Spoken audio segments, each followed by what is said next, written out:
Pilipinas, updated ka na ba? Rest back sa 12-day suspension sa It's Showtime. Vice, nagpatutsadang bias ang MTRCB. Abangers ang madlang people sa magiging resulta ng apela ng ehekutibo ng ABS-CBN sa idineklarang 12-day airing suspension ng MTRCB sa kapamilya noontime show na It's Showtime.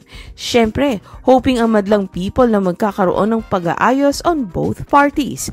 Bagamat may mga umaalma sa naging desisyon ng MTRCB, gaya na lang ng University of the Philippines, Department of Broadcast Communication.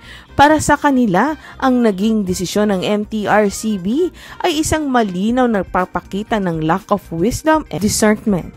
Sa isang episode ng It's Showtime last Friday, napuna ng mga netizens na humungkot ng bongga ang host ng kapamilya noontime show na si Vice Ganda sa naging desisyon ng MTRCB. Sabi kasi ng contestant kay Vice, hindi siya pinayagan ng mga kapatid niyang lalaki na magkaroon ng boyfriend hanggat wala pa siya sa edad na 25. Pahayag ni Vice, kung maka-impose, akala mo naman, hindi nila ginagawa.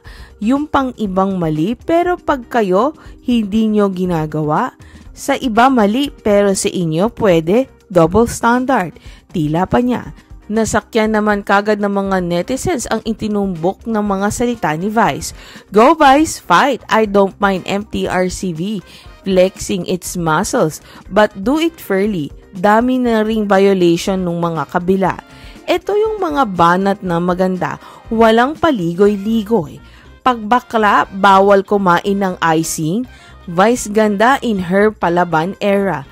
Joke lang marahil ni Vice yun. Knows nyo naman kung gaano kawiti din ang inyong meme Vice, diba? Pilipinas, updated ka na ba? Rest back sa 12-day suspension sa It's Showtime. Vice, nagpatutsadang bias ang MTRCB. Abangers ang madlang people sa magiging resulta ng apela ng ehekutibo ng ABS-CBN sa idineklarang 12-day airing suspension ng MTRCB sa kapamilya noontime show na It's Showtime. Siyempre, hoping ang madlang people na magkakaroon ng pag-aayos on both parties. Bagamat may mga umaalma sa naging desisyon ng MTRCB, gaya na lang ng University of the Philippines, Department of Broadcast Communication. Para sa kanila, ang naging desisyon ng MTRCB ay isang malinaw na pagpapakita ng lack of wisdom and discernment.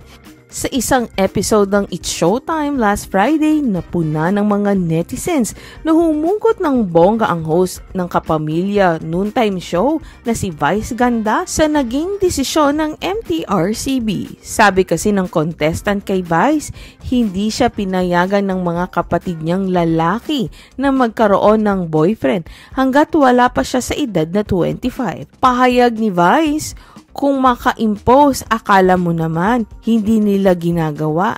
Yung pang ibang mali, pero pag kayo, hindi nyo ginagawa. Sa iba mali, pero sa inyo pwede, double standard. Tila pa niya. Nasakyan naman kagad ng mga netizens ang itinumbok ng mga salita ni Vice. Go Vice, fight! I don't mind MTRCB flexing its muscles, but do it fairly. Dami na ring violation ng mga kabila. Ito yung mga banat na maganda, walang paligoy-ligoy. Pagbakla, bawal kumain ng icing. Vice Ganda in her palaban era. Joke lang marahil ni Vice yun. Knows nyo naman kung gaano kawiti din ang inyong meme Vice, diba? Pilipinas, updated ka na ba? Rest back sa 12-day suspension sa It's Showtime. Vice, nagpatutsadang bias ang MTRCB.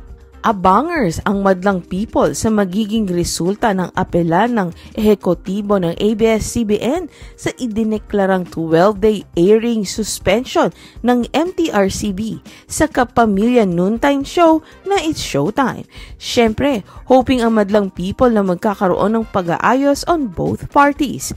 Bagamat may mga umaalma sa naging desisyon ng MTRCB, gaya na lang ng University of the Philippines, Department of Broadcast Broadcast Communication.